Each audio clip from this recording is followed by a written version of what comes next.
Assalamualaikum warahmatullahi wabarakatuh. Derek tepangaken Gus dalam Jumari saking Bandar Lampung yen preso mutasabihatipun surah Al-Baqarah ayat ingkang surasahanipun alladzina yu'minuna bil ghaib niku lajeng napa hubunganipun kalian sifat wujud. Matur nembah nuwun. Assalamualaikum warahmatullahi wabarakatuh. Alhamdulillahirabbil alamin. Waalaikumsalam warahmatullahi wabarakatuh. Memang Allah itu Maha Gaib, tapi Allah juga Maha Nyata. La ilaha illallah al-malikul haqqul mubin. Tiada Tuhan selain Allah. Dialah yang Maha Besar dan Maha Nyata. Jadi memang Allah itu Maha Gaib dan Maha Nyata, Maha Zahir dan Maha Batin, Maha Awal dan Maha Akhir. Alhamdulillahirabbil alamin. Allah itu Maha Gaib. Bagi siapakah Allah itu Maha Gaib? Tidak nyata, abstrak.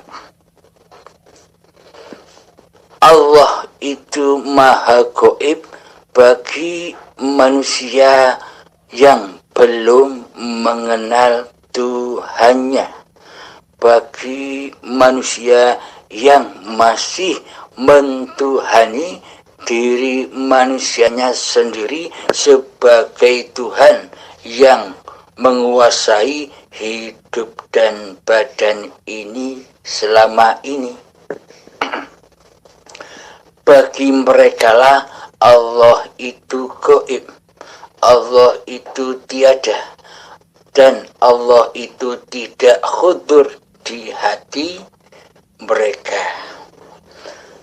Karena bagi hamba yang belum mengenal Allah, pasti yang ada di hatinya adalah kewujudan diri manusianya, kehidupan diri manusianya, kekuasaan diri manusianya yang nyata di hati sang hamba, yang nyata di hati kita semua selama ini sebelum kita mengenal Allah.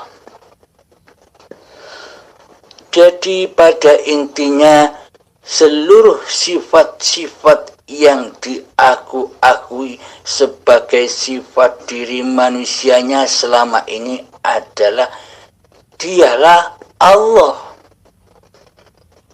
Bagi mereka yang sudah sampai ke alam musyahadah, bagi mereka yang sampai di alam tajallinya, bagi mereka yang sudah sampai di alam mi'raj.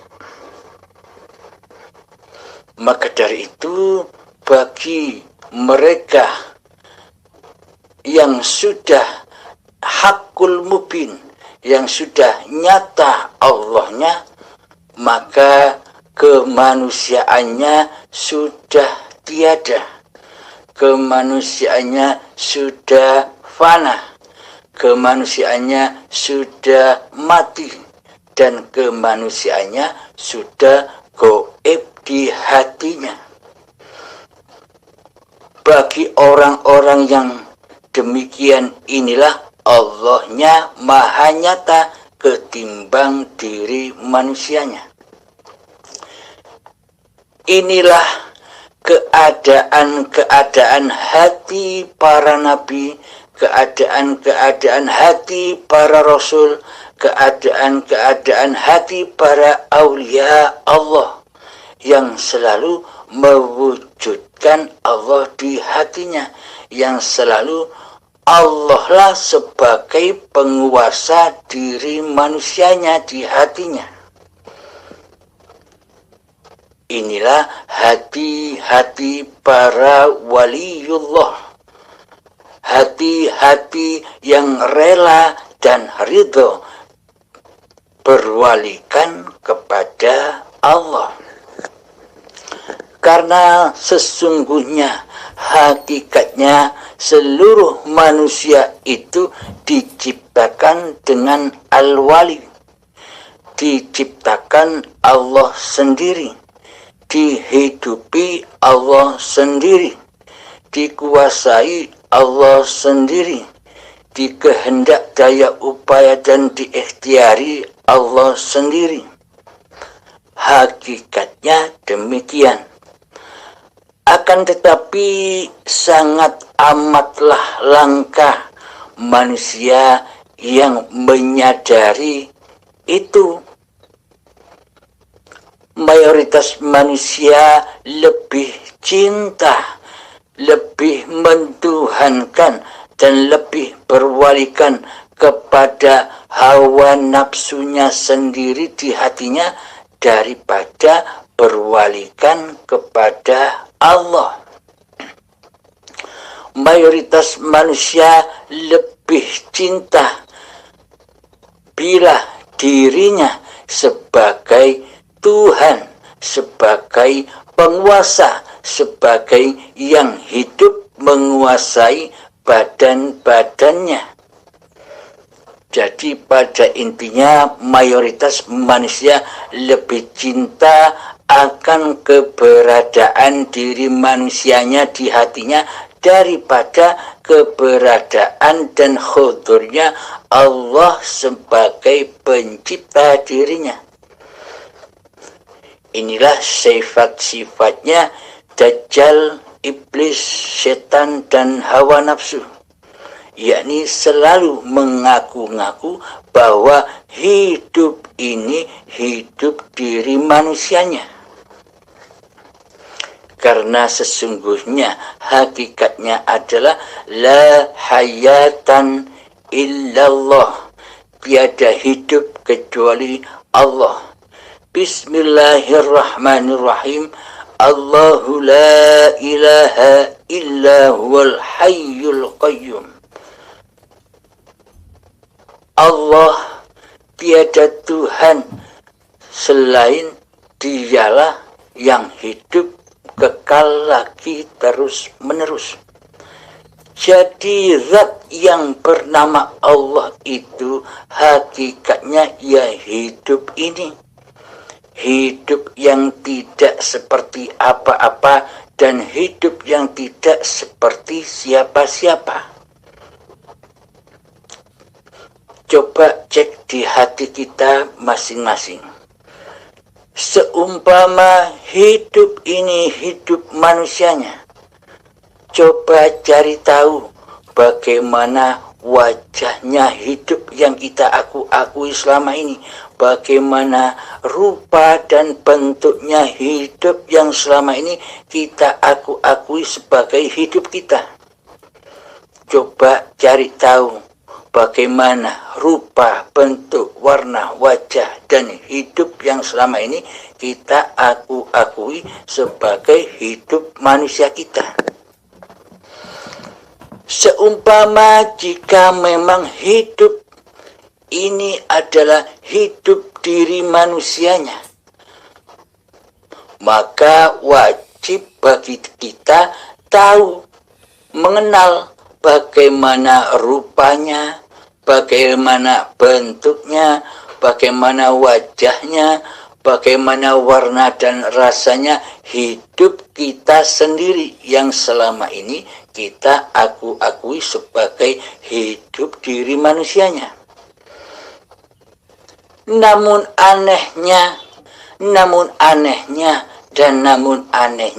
kita tidak tahu menahu bagaimana wajah hidup kita sendiri, bagaimana rupa hidup kita sendiri, bagaimana bentuk hidup kita sendiri. Yang kita tahu hanyalah ciptaan yang diciptakan oleh hidup, yakni wajah-wajah yang zahir ini, badan-badan yang zahir ini yang hanya selama ini kita kenali. Bukan pencipta yang kita kenali, akan tetapi yang diciptalah yang kita kenali saat ini, selama ini, yakni wujudnya badan ini dan wujudnya wajah ini secara zahir, secara syariat. Akan tetapi kita selama ini tidak tahu menahu wajahnya hidup, karena selama ini kitalah yang mentuhani badan-badan ini, seolah-olah hidup itu hidup manusianya. Inilah tanda hati yang buta, tanda jiwa yang mati, tanda hati yang keras melebihi kerasnya batu.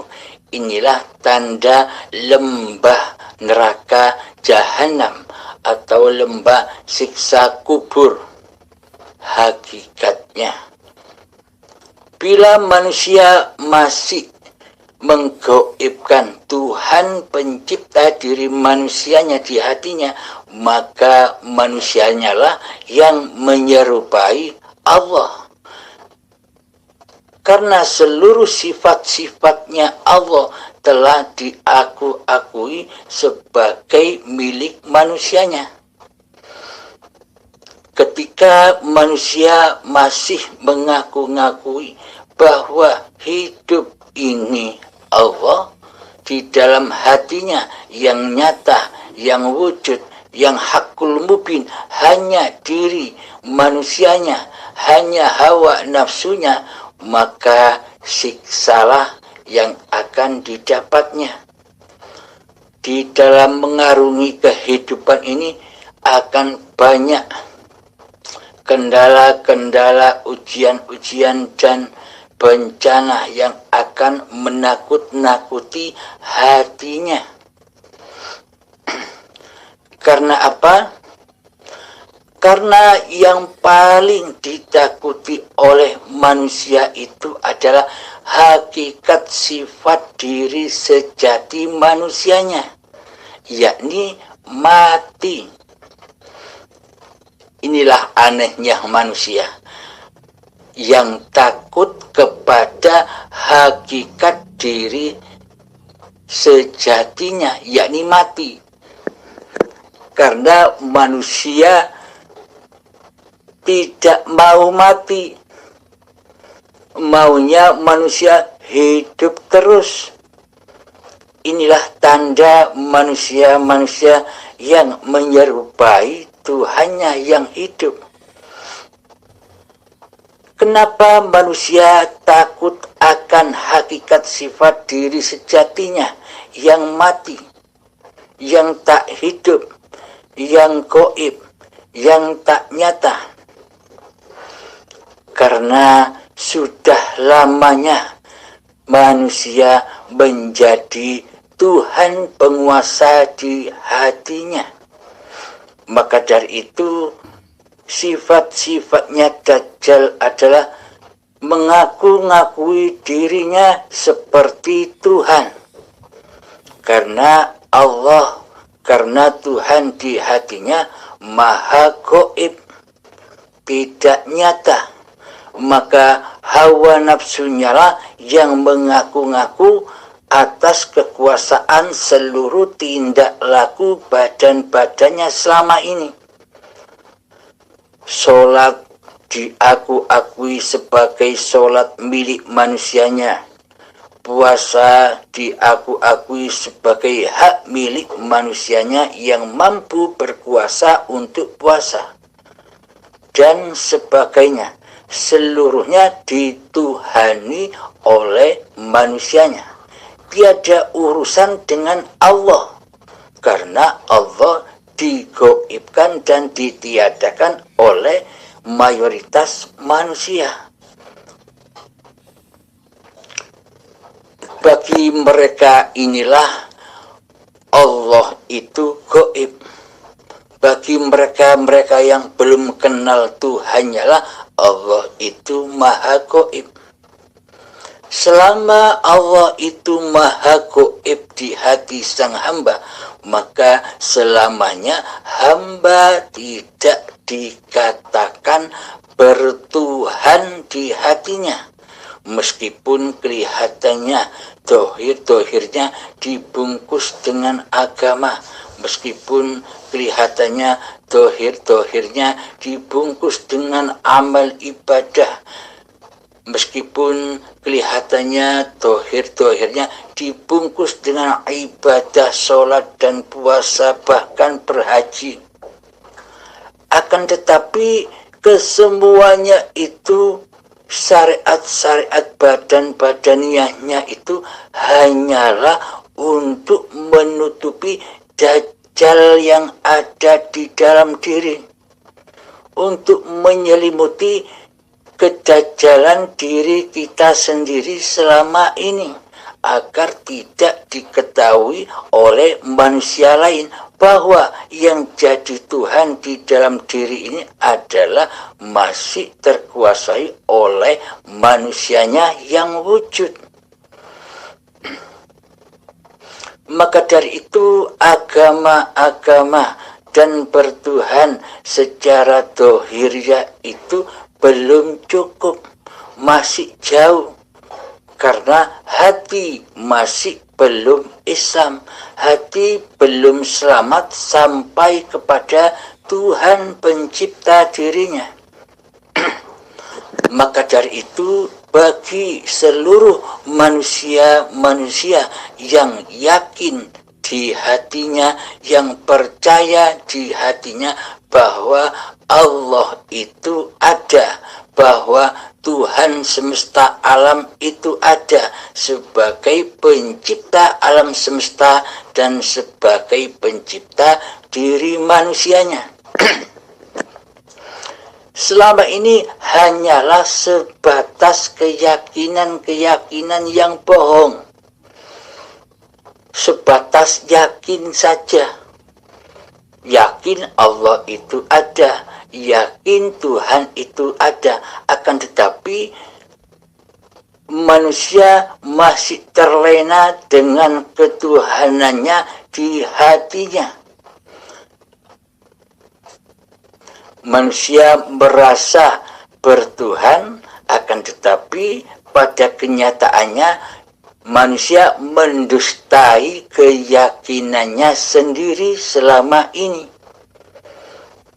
Jadi bertuhannya, keyakinan bertuhannya dan keyakinan beragamanya selama ini bohong, dusta, tidak teraplikasi di hatinya. Tanda buktinya selama ini kita masih merasa sebagai pencipta apa-apa yang kita kerjakan atas dohir-dohir kita selama ini. Kitalah yang menjadi Tuhan di dalamnya. Kitalah yang merasa berkuasa di dalamnya. Karena apa? Karena diri kita selama ini tidak mengenal Tuhan yang kita sembah, tidak mengenal Tuhan yang kita abdi, tidak mengenal Tuhan yang menciptakan diri manusia. Sehingga kitalah yang menjadi penguasanya hati, sehingga kitalah yang menjadi rajanya hati, sehingga kitalah yang menjadi Tuhannya hati. Bagi mereka-mereka inilah Allah itu maha gaib. Untuk mengenal Allah, maka baliklah kondisi hati kita, dibolak-balik lagi, bahwa sesungguhnya manusia itu tidak punya sifat apa-apa kecuali al-maut, kecuali mati dan adam, tidak ada, tidak wujud. Manusia sifatnya demikian. Bila di hati kita sudah menyadari itu, bahwa sifat manusia adalah kebalikan dari sifat Tuhannya, maka nyatakanlah di dalam hati kita kegoiban diri manusia kita, ketiadaan diri manusia kita, kematian diri manusia kita di hati kita lewat latihan zuhud, lewat latihan khalwat, lewat latihan bertapa di Gua Hira. Di mana hakikat Gua Hira itu? Kalau syariatnya Gua Hira ya di Mekah sana, tempat Kanjeng Nabi berkhalwat, tempat Kanjeng Nabi berzuhud, tempat Kanjeng Nabi bersemedi selama 15 tahun sebelum kenabian. Dimulai sejak pernikahannya dengan Siti Khadijah, yakni usia 25 tahun hingga sampai 40 tahun, Kanjeng Nabi sering mendatangi Gua Hira. Bahkan di dalamnya berhari-hari di sana, membawa bekal dari rumahnya. Tujuannya hanya untuk awaluddin ma'rifatullah. Tujuannya hanya mencari agama. Maksudnya agama itu apa? Agamanya hati itu apa? Agamanya hati adalah awaluddin ma'rifatullah. Agamanya hati adalah mengenal Allah, menyaksikan Allah. Itulah agamanya hati. Bila hati masih mewujudkan diri manusianya, bila hati mewujudkan selain Allah di hatinya, maka inilah tanda-tanda manusia yang belum beragama di sisi Allah, manusia yang masih ateis di sisi Allah. Meskipun dipandang oleh manusia kita sudah beragama dan bertuhan secara syariatnya. Maka dari itu Kanjeng Nabi Muhammad berjalan jihad fisabilillah di dalam Gua Hira selama 15 tahun lamanya setiap malam. Apa maknanya Gua Hira itu? Hakikat Gua Hira itu adalah hati kita yang selama ini gelap, yang selama ini malam, yang selama ini hening akan keberadaan Tuhan pencipta dirinya. Karena selama ini di dalam hati kita terang benderang kemahlukannya, terang benderang ciptaan-ciptaannya di hati kita yang selama ini kita Tuhankan.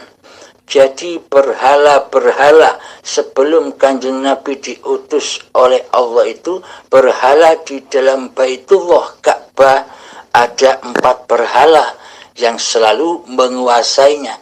Sama halnya sebelum hati kita bertuhankan Allah, bermakrifat kepada Allah, tandanya hati kita belumlah Islam, masih menyembah tauhid dan berhala-berhala di hati kita. Berhala-berhala yang paling besar di hati kita adalah Dajjal yang logonya kafaro, hawa nafsu, setan, iblis. Itulah nama-nama tauhid di hati kita. Karena itulah Allah menyebutkan sesungguhnya iblis dan setan itu adalah musuh-musuhmu yang nyata. Jadi iblis setan itu tidak gaib, akan tetapi sangat amatlah nyata di hatimu. Siapakah dia? Iblis dan setan itu. Iblis dan setan itu sejatinya adalah kewujudan diri manusiamu sendiri. Nah, nyata bukan? Iblis dan setan itu. Shadaqallahul azim. Maha benar Allah dengan segala firman-Nya. Akan tetapi anggapan mayoritas manusia selama ini iblis dan setan itu gaib. Nah, mana mungkin kita bisa berperang fi sabilillah sementara kita tidak tahu siapa musuh-musuh kita. Karena selama ini kita menggaibkan dan tidak menyatakan keberadaan iblis dan setannya. Namun setelah kita mengenali hakikatnya siapa iblis setan yang nyata ini, yakni diri kita sendiri, nama manusia kita sendiri di hati kita, itulah iblis dan setan yang wajib kita perangi. Karena itulah Kanjeng Nabi ketika ditanya oleh para sahabat setelah perang Badar yang begitu dahsyatnya, sahabat Nabi bertanya, "Wahai Rasulullah, apakah ada peperangan yang lebih besar lagi daripada peperangan Badar ini? Daripada peperangan fisik ini?" Kanjeng Nabi menjawab, peperangan fisik seperti ini adalah sangat amat kecilnya, sangat amat remeh di sisi Allah. Peperangan yang agung di sisi Allah itu adalah memerangi hawa nafsumu sendiri, memerangi dirimu sendiri. Lalu bagaimana kita bisa berperang melawan diri kita sendiri?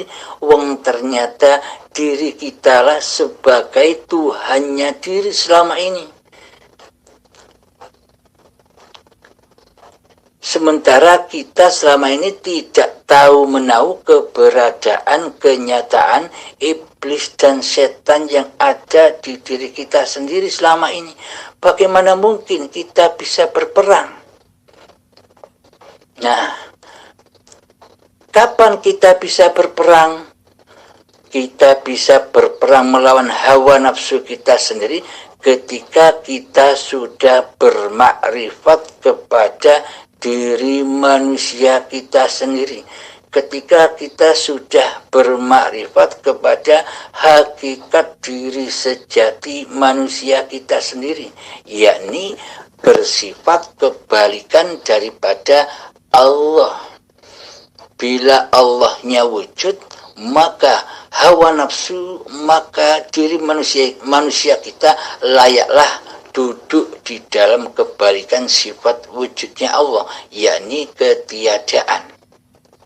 Yang nyata, yang wujud di hati ini hanyalah Allah, uripe Allah. Bagi manusia inilah yang sudah bermakrifat kepada diri manusianya sendiri. Bila diri manusianya itu gaib, tiada, maka yang nyata, yang hakul mubin di hatinya hanyalah Allah, hayatullah, yang mencipta, yang mempergerakkan segala aktivitas badan-badan ini selama ini. Jadi untuk mengenal Allah itu harus mengenal dirinya sendiri dahulu. Man arafa nafsahu, barang siapa mengenal hakikat diri sejati manusianya, maka faqad arafa rabbahu, maka ia bakal mengenal Tuhannya. ketika kewujudan diri manusianya, ketika kehidupan diri manusianya, ketika kekuasaan diri manusianya sudah hengkang dari hati, berganti penguasa singgasana hati ini adalah Allah sendiri sebagai Tuhan dan sebagai pencipta diri manusianya. Maka hati yang seperti inilah yang disebut Abdullah, hamba Allah, Khalifatullah, yakni hamba sudah menyadari bahwa seluruh yang ada di alam semesta ini hanyalah Allah. Kemana arah mata memandang, kemana arah telinga mendengar, disitulah wajhullah. Tanpa hayatullah, akankah ada penglihatan? Tanpa hayatullah, apakah ada pendengaran? Bila yang wujud di hati kita sudah Allah, inilah yang dimaksud mati sebelum mati. Inilah yang dimaksud inna lillahi wa inna ilaihi raji'un. Jika hati hamba sudah kembali kepada kekuasaan Tuhannya, maka manusia sudah tinggal di dalam surga. Meskipun badan-badannya masih ada di dunia ini. Man qala la ilaha illallah dakhalal jannah. Barang siapa yang mengetrapkan kalimat la ilaha illallah di hatinya, maka ia sudah di dalam surga. Apakah surga itu? Ketika bayi yang suci, bayi yang masih suci dari kewujudan diri manusianya, itulah surga. Hakikat surga di sisi Allah, yakni hati-hati yang masih suci dari selain Allah. Bila hati sudah mensekutukan Allah, bila hati sudah kotor dari yang selain Allah, inilah hakikat neraka, hakikat api-api neraka yang tak berasap. Sampai kapan manusia disiksa di dalamnya? Abadan abadah, selama-lamanya, hingga waktu yang ditentukan. Siapa yang menentukan ketentuan disiksa di dalam neraka abadan abadah selama-lamanya hingga waktu yang ditentukan? Ketika sudah rojiun, ketika badan sudah tiada hidupnya lagi, itulah ketentuan waktu yang ditentukan oleh Allah, siksa-siksa yang ada di dalam neraka, yakni ketika hawa nafsunya menguasai diri manusianya. Itulah hakikat neraka, itulah hakikat dosa, dan itulah hakikat siksa-siksa kubur, yakni disiksa di dalam badan yang dari tanah.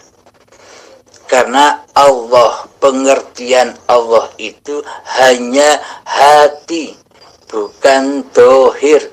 Karena Allah hanya memandang hati, bukan memandang dohir. Akan tetapi mayoritas manusia menanggapi cerita-cerita alam gaib itu berkiblat menisbatkan kepada badan-badannya, seolah-olah yang dikatakan kuburan oleh Allah itu ya kuburan-kuburan dohir yang di pemakaman itu. Dikira siksa kubur itu berada di kuburan-kuburan dohir seperti yang selama ini kita sangka-sangkakan. Bagaimana mungkin mayat-mayat itu, bagaimana mungkin badan-badan itu merasakan sakit tanpa dirimu? Yang merasa sakit selama ini kan kehadiran diri manusia kita.